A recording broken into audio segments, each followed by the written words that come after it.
Non? Toujours pas. Allez. Boum. Ça en fait de la poussière. Ça en fait de la poussière. Ça en fait de la poussière.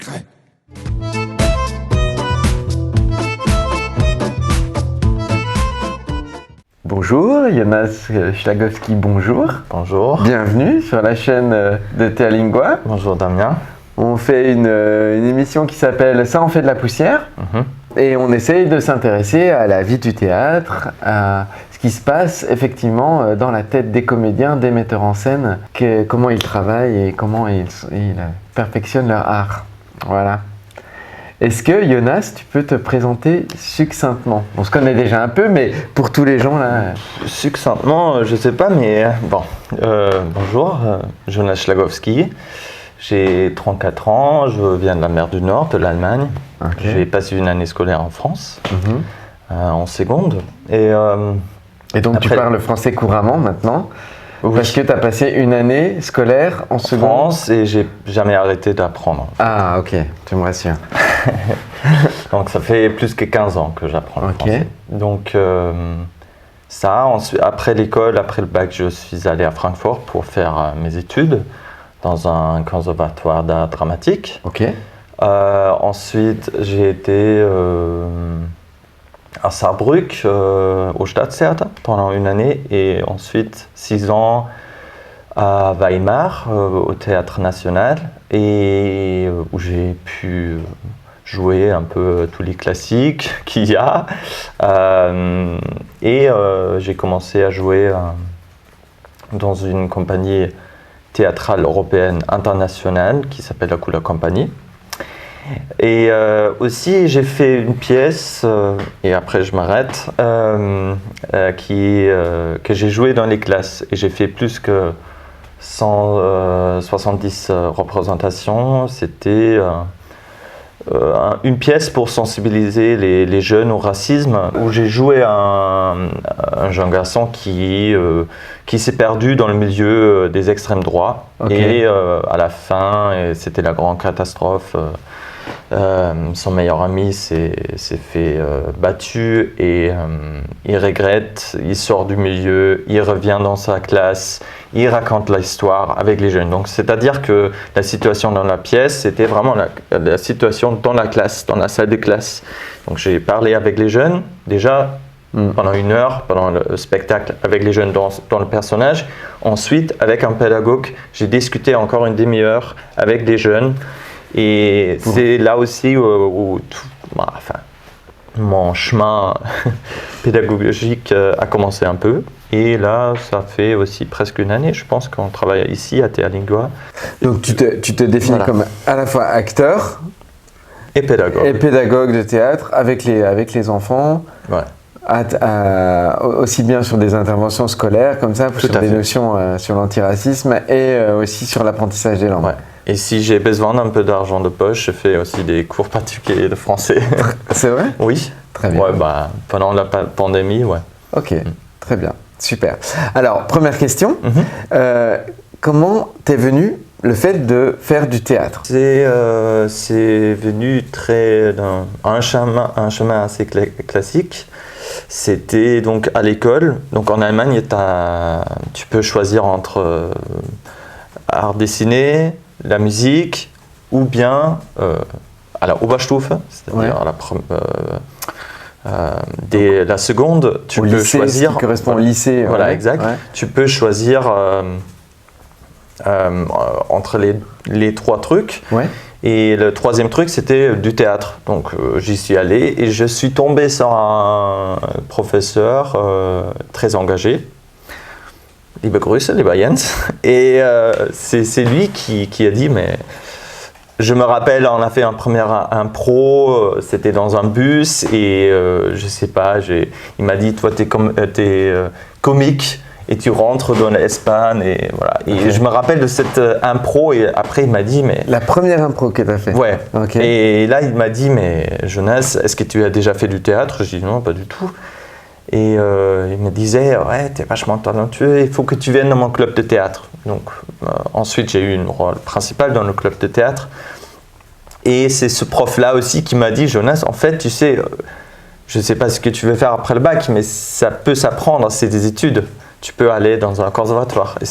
Et après, très naïvement, j'y suis allé, j'ai été pris et voilà. Et donc, après ça. C'est après le lycée que tu as fait cette école de théâtre. Voilà, Ouais, le conservatoire public. Classique. Ok. Est-ce que tu pourrais nous donner un exercice que tu pratiques pour te concentrer?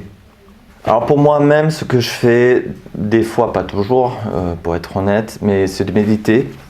Tout bête, méditer. C'est-à-dire, donc, je m'assois sur une chaise, je mets les mains comme ça, et puis ensuite, j'essaye de juste me concentrer sur ma respiration. Ouais. Après, Ce que j'adore comme exercice, mais c'est pas possible de le faire tout seul, mais c'est un exercice que j'ai appris au conservatoire. Alors, tu en as besoin de 3 personnes, et une personne qui fait l'exercice, qui se pose au milieu. Tu as une personne en face qui fait un mouvement. Oui. Et toi, tu es obligé, enfin, celui qui fait l'exercice, il doit faire le miroir, donc faire exactement le même mouvement. Ensuite, tu as une personne à droite qui lui pose des questions personnelles, genre comment s'appelait la personne que tu as embrassée pour la première fois dans ta vie, par exemple. Et une personne à gauche qui te pose des questions du genre exercice de maths, voilà. Ouais. Et donc ils s'alternent. Okay. Et tu miroirs.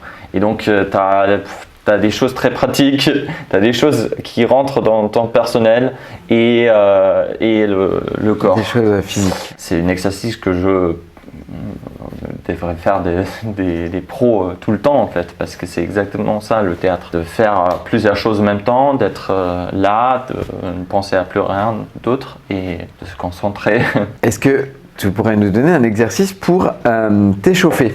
Alors, ce que je faisais, par exemple, dans les classes pour être très pratique, Ouais. c'était jump rope. Comment tu dis ça? La corde à sauter? Voilà, la corde à sauter, j'ai fait ça parce que c'était un boxeur aussi que je jouais. Donc, Ok. Après, dans ma compagnie, par exemple, on fait un entraînement japonais qui s'appelle entraînement Suzuki. En gros, c'est sur une musique, tu fais d'abord des marches, donc c'est un défilage d'un bout de l'autre sur scène. Ouais. Et il faut garder une bonne distance à ton partenaire et tu comme un chœur, il y a des marches différentes et il faut que ça soit en même temps. Donc, Okay. tout le monde marche en même temps, un peu comme des soldats si tu veux. Comme une chorégraphie. Après, voilà. Ouais. Et après, ce sont il y a plusieurs couches dans cet exercice. Donc là, par exemple, tu prends une posture de ton corps en haut, comme ça, par exemple. Ouais. Et c'est que les jambes qui font le mouvement. Et en haut, tu restes immobile dans ta posture. Ensuite, tu fais aussi des exercices en partenaire, à deux. Là où tu te regardes bien droit dans les yeux et tu restes aussi fixé en haut dans ton corps et tu restes avec ton partenaire et tu marches très lentement d'un bout à l'autre sur scène en se fixant ensemble. dans les yeux. Ouais, exact, ouais, comme ça. Plusieurs choses comme ça et ça s'arrête avec un cœur qui est aussi avec des postures genre il faut lever tu es assis sur tes fesses et ensuite tu ôtes les jambes et tu as cette posture là qui est de tension et là tu fais un cœur genre 4-5 lignes d'un classique ou je sais pas que tu apprends en groupe, ce qu'on fait en groupe et si je suis avec un groupe que je mène, ce que j'aime bien faire, c'est de mettre un peu de musique et ensuite de prendre chaque partie de ton corps, un petit moment, genre par exemple la main droite, et tu commences et c'est la main droite qui danse. Et ensuite c'est la coude. Voilà. Et ensuite comme ça les fesses et le pied, etc. Et comme ça, voilà, ainsi de suite. J'avais un prof de théâtre qui disait l'échauffement, ça sert à utiliser et à faire des gestes qu'on ne fait pas dans la vie quotidienne. Ah, tout à fait, ouais. Ouais. Et pour la voix, tu fais quelque chose pour la voix ou alors tu as une voix chaude et naturelle et non, pas du prête tout. Alors là, j'ai appris un nouveau truc parce que j'ai fait un atelier de doublage et ça s'appelle l'axe voxé. Voilà, tout à fait. C'est ça? Ouais, c'est ça. Voilà, tu as le faut tube, trouver une bouteille. ensuite tu as une bouteille, voilà, tout tu le le mets matériel. dans le tube, tu mets un peu, je sais pas, 5 cm Ouais. de l'eau et ensuite d'abord tu respires dedans et ensuite tu fais ça mais avec ta voix. Et ça souffle, ça fait des Et bulles. ça souffle, ça fait des bulles et voilà, c'est génial parce que ça fait pas tellement de bruit, c'est pas. Mais sinon, l'articulation, pitki. Pour toi, la différence entre faire du théâtre en adulte, entre professionnels sur scène dans un grand théâtre à Weimar et faire du théâtre avec des enfants, les amener sur scène, les amener à faire jouer des émotions, tout ça, qu'est-ce qui est différent pour toi? Il n'y a pas, en vrai, dans l'essentiel, il n'y a pas de différence pour moi. Et c'est quoi l'essentiel alors? L'essentiel, c'est de perdre sa peur et de s'amuser et de raconter une histoire. Mais il faut, évidemment, avec des jeunes, il faut encore faire plus d'attention à exactement ces 2 points. Mais si tu fais du théâtre pro, en fait, il faudrait faire la même chose. Et pour moi, ce sont pas forcément des bons metteurs en scène qui travaillent avec la peur. Par exemple, il faut enlever la peur pour un comédien, pour qu'un comédien soit un bon comédien, quoi. Parce que quand on est comédien, on a peur de monter sur scène. On a peur de jouer. T'en as pas? Ouais, il y en a des comédiens qui prétendent qui n'ont pas peur. Qui n'ont pas le trac et tout. Ouais. J'y crois pas. Et non, c'est même pas la représentation. C'est faire des propositions courageuses. Ouais. Tu vois, de ne pas faire 100%, mais de faire 110%. Enfin, de rentrer dans ses émotions. Et pour moi, c'est tout ça, c'est traverser la peur. Et c'est toujours ça. Et c'est quoi la peur la plus grande d'un comédien? C'était nul. Mais qu'est-ce que tu es nul? C'est d'être critiqué. Voilà. Non, toi, tu es nul. Enfin, c'est plus que d'être critique. Voilà, critique, ça fait partie de notre boulot. Ouais. Si c'est constructif. Mais la peur, c'est t'es nul. Et c'est ça le trauma, je pense, que de beaucoup de comédiens. Et je pense qu'il faut enlever la peur pour qu'un comédien, il faut avoir un prêt pour jouer. Il faut que ça soit la salle de répétition. Et c'est la même chose avec les jeunes. Mais là, il faut encore faire plus attention à ça. Parce que, évidemment, ils ne sont pas pros, donc ils ont encore plus peur. Donc, c'est pour ça qu'on fait des exercices en groupe. Et pas, voilà, toi au milieu et tu fais ton monologue. Ouais. Ça, tu peux attendre, évidemment, des pros. Mais là, la même chose. Il ne faut pas dire, il y a un comédien qui monte sur scène qui fait sa première proposition d'un monologue. Je dis monologue parce qu'il est tout seul. Et tu vas dire, c'est nul, qu'est-ce que tu fais? Tu ne vas pas l'encourager de donner plus. Peut-être il y a des gens qui réussissent avec ces méthodes-là, mais je n'y crois pas. Et donc, du coup, l'essentiel, c'est la même chose. C'est de s'amuser, c'est d'apprécier tout ce que les gens font sur scène, parce que ça demande énormément de courage. Et comment tu fais pour pas avoir peur? Tu as parlé de travailler en groupe, de ne pas critiquer forcément, d'être positif, mais est-ce qu'il y a un cadre particulier à poser? Est-ce que c'est le même pour les adultes, enfin pour les comédiens professionnels, pour les enfants? Pour les pros, je ne suis pas metteur en scène, donc je ne peux pas en parler, je peux juste parler de la perspective du comédien. Qu'est-ce que tu as vécu? Ce que j'ai vécu, voilà, et là, pour être honnête, je suis un peu démuni parce que qu'est-ce que je peux faire? Je peux dire, oh là, c'est lui qui est pas sensible, c'est pas moi, c'est lui qui est un peu trop brut. Bon, on est tous. Il faut apprendre un peu ça fait partie d'être professionnel, évidemment, mais après de perdre sa peur, de vraiment la lâcher prise, c'est ça en fait que je cherche. Et je cherche aussi le lâcher prise pour les enfants sur scène. Du coup, c'est pas un enfant que je mettrais au milieu de la scène. Ouais. Ça peut se faire à un moment donné quand il a gagné sa conscience en lui ou en elle. Mais au début, je dirais, ok, on fait tous ensemble. Et je lui donne l'impression, enfin, je lui fais comprendre que c'est apprécier ce qu'il fait et c'est courageux ce qu'il fait. Parce que de faire du théâtre, c'est courageux aussi. Ouais. C'est courageux. C'est trop bien. Ouais, super. Nous, on travaille beaucoup moi, je travaille beaucoup avec les langues. Je travaille le théâtre pour l'apprentissage des langues. C'est par le théâtre qu'on apprend les langues. On fait ça un petit peu ensemble de temps en temps. Mais je sais que toi, tu travailles dans une compagnie où on mélange les langues. Vous faites des spectacles plurilingues, multilingues. Est-ce que tu as des choses à nous dire par rapport à ça? Alors, dans la Kula Company, on fait un Comment ça s'appelle déjà encore? Kula Company. K-U-L-A Company, comme français. Et du coup, nous, ce qu'on fait, c'est pas forcément de jouer dans une langue étrangère. Ce qu'on fait, c'est chacun parlant sa langue maternelle sur scène, en prétendant qu'on se comprend, même si moi, je comprends pas l'hébreu de ma collègue, ou le farsi de mon collègue, ou je sais pas. Le français, heureusement, je comprends. Et voilà. Et donc, après, ça sera surtitré pour les spectateurs dans leur langue maternelle. Donc, si on joue en France, ça sera surtitré en français. Logique. Voilà. Mais il y a des moments quand même, parce que moi, par exemple, je veux absolument, dès qu'on joue la pièce en France, si c'est possible dans la pièce, je traduis mon texte et je le joue en français pour me faire plaisir. Et évidemment, ça fait aussi un moment que je rêve de jouer vraiment dans une équipe carrément française où je serais entouré par des Français. Parce que je trouve ça énormément enrichissant parce que chaque langue a ses propres règles, ses propres circonstances.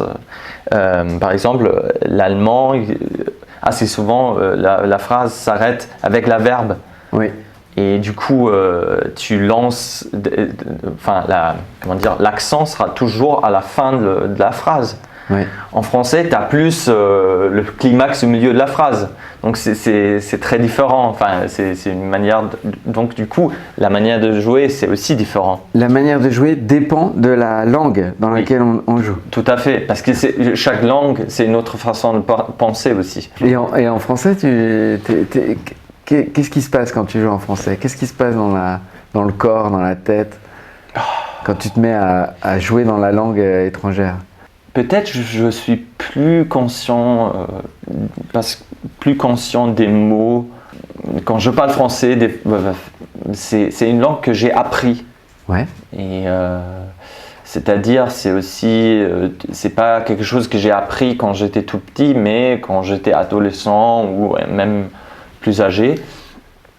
Et c'est aussi les expériences que tu as eues. Enfin, j'ouvre un tiroir des expériences qui n'est pas forcément le même quand je parle allemand.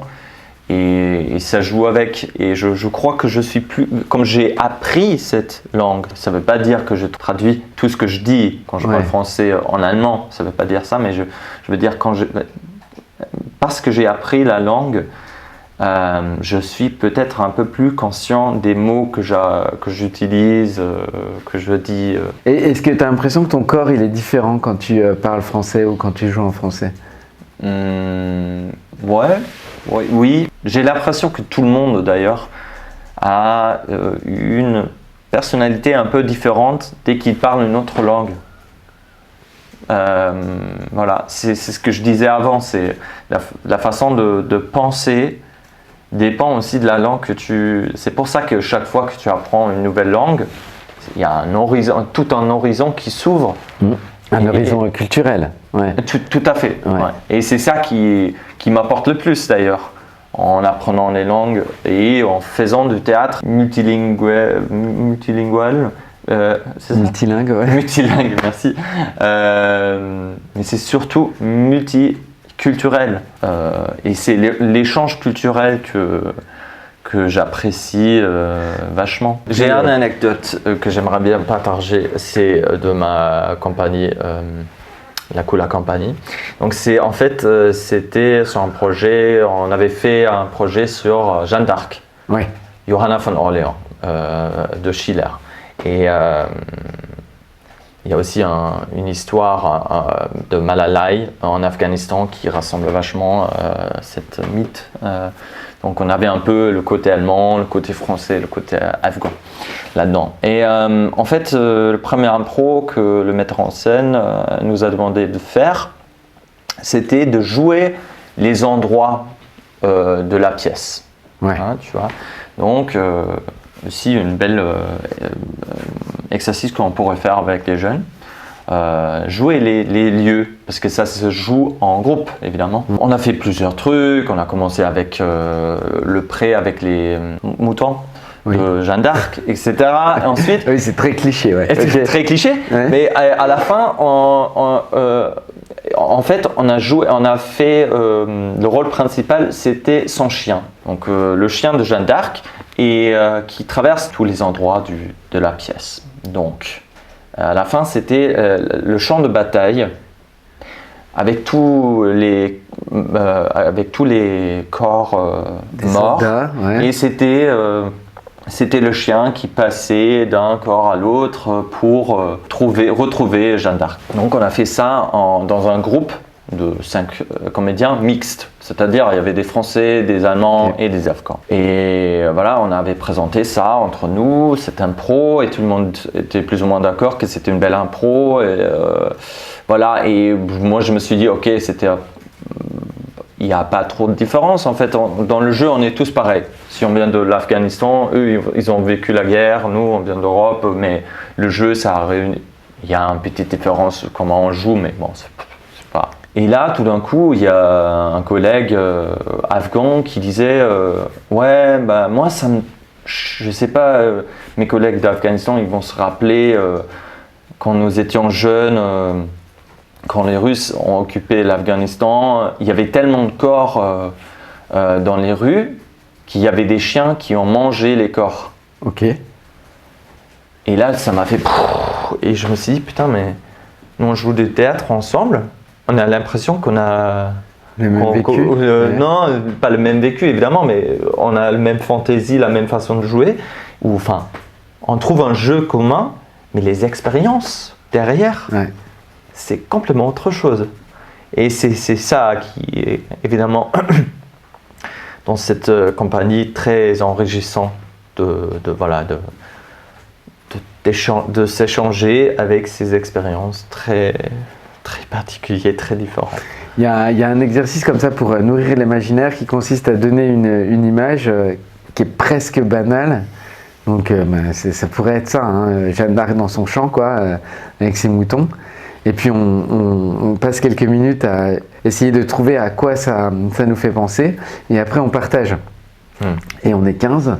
Et il y a 15 images complètement différentes sur cette même image, quoi. Donc ouais, c'est vraiment ce truc-là. Et vous vous en êtes servi après de ce témoignage de c'était pas dans la pièce. C'était pas dans la pièce finalement, mais voilà. Mais c'est vraiment devenu mon anecdote de la Kula Company parce que c'est exactement ça. Après, on a partagé des choses sur scène, hein, surtout les collègues afghans, ils ont parlé de plein de choses qu'ils ont vécues, etc. Et alors, quand vous jouez comme ça, une pièce comme ça sur Jeanne d'Arc, après, vous discutez avec le public, vous essayez de... Il y a un moment de partage ou nous, on a fait ça beaucoup, parce que en fait, dans la Kula Company, on a fait deux façons différentes. Bah, en gros, on a fait des pièces comme ils étaient. Par exemple, là, on a fait l'heure où nous ne savions rien de l'autre. L'heure où nous ne savions rien de l'autre, voilà, de Peter Handke. Ouais. C'était un pièce sans mots qu'on a fait, donc on a fait la mise en scène juste comme ça, pas classique mais pas non plus. Mais on a fait aussi des classiques comme Jeanne d'Arc et ensuite on a fait la dramaturge, elle a toujours interviewé aussi les comédiens et voilà, les comédiens afghans, israéliens, machin. Et ces interviews sont devenues des bouts de texte qui étaient dans la mise en scène ensuite pour enrichir l'histoire. Par exemple, dans Jeanne d'Arc, il y a une scène de réconciliation. Ouais. Donc du coup, la jeune actrice israélienne, elle a parlé de l'Holocauste et de se réconcilier avec le peuple allemand. Les Afghans, par exemple, ils ont vécu un attentat. Un de ces comédiens, il a parlé la réflexion était, est-ce que je peux me réconcilier avec le jeune garçon qui avait 16 ans qui a fait l'attentat. Donc on prend le sujet de la pièce et on y rajoute des histoires personnelles pour parler de nos propres perspectives, parce que c'est ça qui est intéressant. De confronter un petit peu les vécus de chacun. Voilà, exact, tout à fait. Ouais, ok.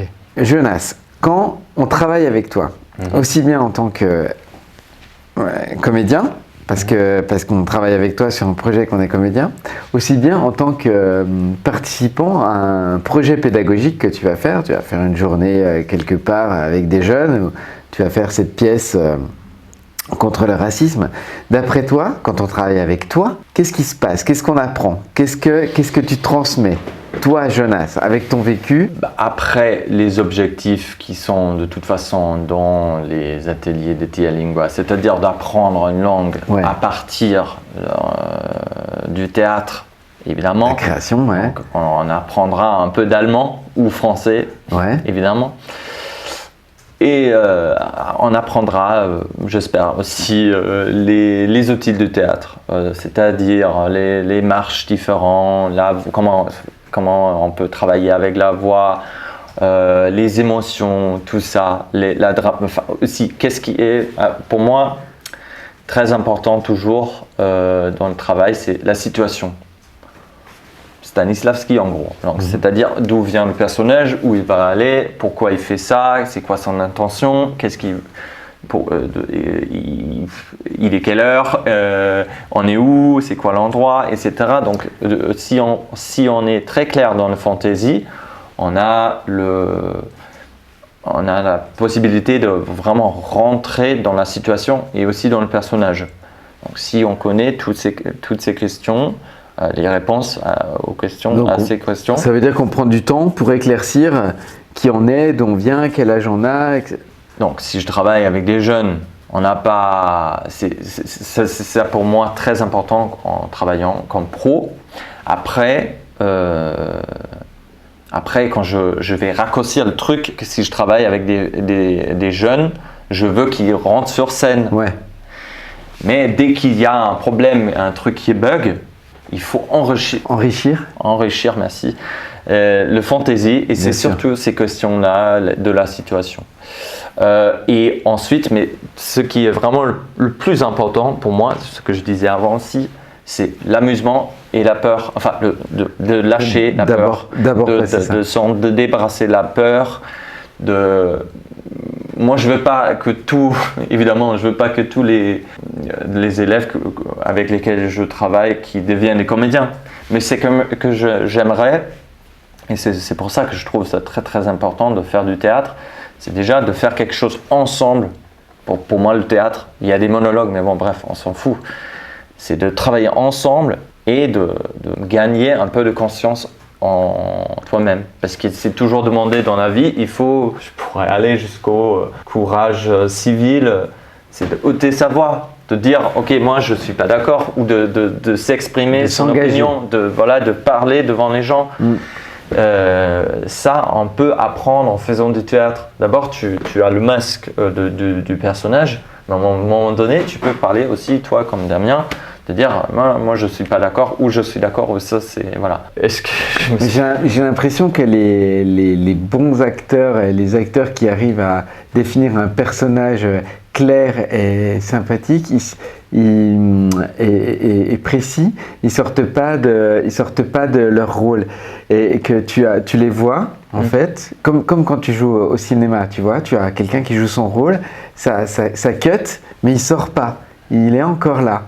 Il y a une espèce de tension qui maintient, et il est encore là. On sait qu'il n'est pas comme ça au naturel, mais là, pendant toute la journée de tournage, il va être il va être dans son truc, sans tension. C'est pas forcément ma méthode, je dirais.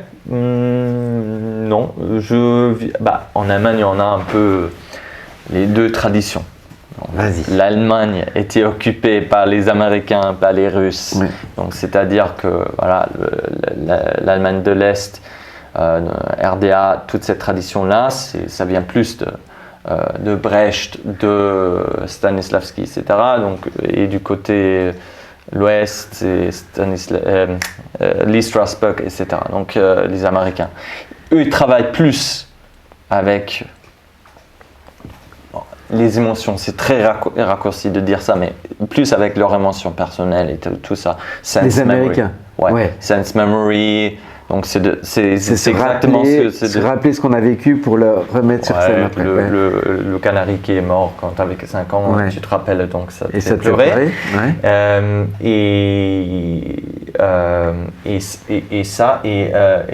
Les gens de l'Est, c'est plus la situation, plus un comment dire, des outils, Handwerk. Des outils. C'est des outils physiques ou avec la respiration, avec la situation, etc. Donc, et c'est ça, c'est ça les deux traditions qu'on a en Allemagne. C'est donc les acteurs qui ne sortent pas de leur rôle, c'est plus l'Ouest. En Allemagne. Et tu as l'impression qu'aujourd'hui on travaille un peu avec les deux méthodes ou ça reste... Tout à fait, oui, ça se mélange forcément. Moi je suis un enfant des deux écoles, évidemment, même si donc ma prof Grundlagen, donc de base au conservatoire, c'était elle venait de l'Ouest, mais elle était formée à l'Ernst Busch, donc c'est très l'Est. Et puis ensuite, j'ai travaillé énormément avec des comédiens de l'Est. Mais par exemple, je me rappelle que j'avais fait des monologues pour une audition avec un collègue que j'appréciais beaucoup dans un théâtre, et il venait de l'Est. Et j'avais un truc dans un rôle que je faisais, c'est de faire les ruptures pas brutes, mais on appelle ça en allemand Schmierbruch.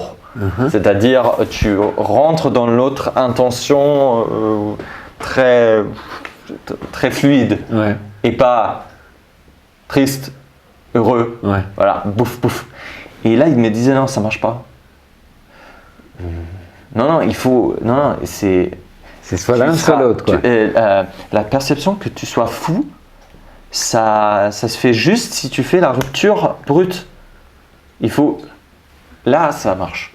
Mais si tu fais un Schmierbruch, ça marche pas. Et il n'a pas. Et c'est. Voilà. C'est un truc comme ça, par exemple. Ça, les gens de l'Est travaillent. Ils travaillent plus. Voilà, c'est plus. J'ai une question, une colle que je pose à tout le monde, je te la pose aussi. Tu as un comédien qui est sur scène, qui fait un truc, je sais pas, il pleure par exemple, ou il est triste, ou alors il rigole, enfin il fait une émotion, qui est une émotion forte, facilement identifiable, tu vois. Facilement, on voit tout de suite ce que c'est. Et il répète et il a l'impression d'être à 300%, d'être extrêmement, de donner tout ce qu'il a, de donner toutes ses tripes. Et toi, tu la regardes et ça ne sent absolument rien. Il n'y a rien, quoi. Qu'est-ce qu'on fait? Plusieurs choses. D'abord, je pense que je vais le rappeler qu'il a un corps. Et c'est pas que ça s'arrête là, le jeu. Et ça, je vais d'abord lui le dire, mais on peut rajouter un exercice. Par exemple, le truc, l'échauffement que je disais avec la musique. Voilà, c'est tout le corps. On revient à la base, quoi. On revient à la base, tout à fait. La voix, pareil. Si c'est juste ici, enfin, faut que ça porte un peu. Quoi d'autre? La situation. Je reviens à la situation. T'es qui, où tu vas? Voilà, où vas-tu, etc. Et je lui rappelle de ce que assez souvent, par exemple, s'il doit pleurer, pourquoi ça lui coûte cher en expression allemande. Ouais. Je ne sais pas si ça se dit en Si, français. ça me coûte beaucoup de faire ça. Voilà, ça me coûte beaucoup. Et alors de dire à sa mère je suis homosexuel quand tu sais qu'elle est carrément homophobe, c'est il faut prendre beaucoup de courage pour le dire. Ouais. Exemple. Donc on se rappelle de tout ça. Alors tout ce que tu as vécu avec ta mère, les refus que tu as déjà eus. Ouais. Alors tout ça, ça passe dans ta tête avant que tu le fasses. Et après, évidemment, la même chose. Il faut perdre la peur. Donc je lui encouragerai. Je ne vais pas lui mentir et dire c'était déjà super. Mais oui, tu pourrais dire cette phrase-là en fait. C'était déjà super, mais on pourrait le faire un peu plus grand. Essayons. Tu vois, encourager. Et là, il te répond, oui, mais non, mais je suis déjà à fond. Attends, je suis à fond là. Je suis à fond. Qu'est-ce que je peux faire de plus? Ouais, bah après, là c'est déjà 80, on peut y aller, hein, 100%. Non, Ok. Je dirais, ouais, peut-être. Dernière question. Mhm. Est-ce que tu as un truc à nous dire, à nous faire partager, quelque chose que ça va être enregistré là, tu sais? Tout ce qu'on raconte là, dans ce monde actuel. Dans cette pandémie, par exemple, Ouais. qui nous pousse à être dans des petites îles, chacun pour soi. Il faut se battre pour ces lieux où nous sommes en commun, où on fait des trucs en commun. Chacun dans son individualité, évidemment, ça se dit. Oui. Évidemment, je suis pas. On vit pas tous ensemble. On Non, ne prend pas une douche tous c'est ensemble. pas la communauté du fascisme, c'est Ouais. justement c'est quelque chose de très individuel, mais néanmoins en commun, ensemble. Dans des lieux communs. Dans Dans des les lieux endroits communs, et si c'est un atelier, si c'est une représentation, on est tout le temps devant les écrans, chacun pour soi, on regarde des films, Netflix, etc. Mais c'est le happening au théâtre qui se passe, c'est l'événement. Et c'est ça qui est chouette. Et c'est ça que, voilà, j'aimerais pas que... C'est quand même un art qui est très très vieux et qui va jamais mourir. Et voilà, et donc du coup, on en a besoin pour se sentir, pour discuter des choses politiques, pour se raconter des histoires. Et voilà, avec Tia Lingua, on a rajouté encore une couche. Comme moi avec la couleur compagnie, c'est l'échange culturel, les langues et se faire comprendre, de s'écouter, parce que ça aussi c'est quelque chose qui se passe pas très bien dans notre société aujourd'hui, c'est de s'écouter. Voilà. Et c'est la même chose pour un comédien sur scène, il faut toujours écouter ce que son partenaire dit, Ouais. pas que le mot-clé après que tu réponds, mais tout. Parce que tu n'arrêtes pas de jouer. Et c'est la même chose comme ça dans la vie quotidienne. Il faut s'écouter. Ouais. Merci beaucoup, Jonas. Merci à toi. À très Merci bientôt. aux spectateurs. Et oui. Et à très bientôt. Ciao. Ciao.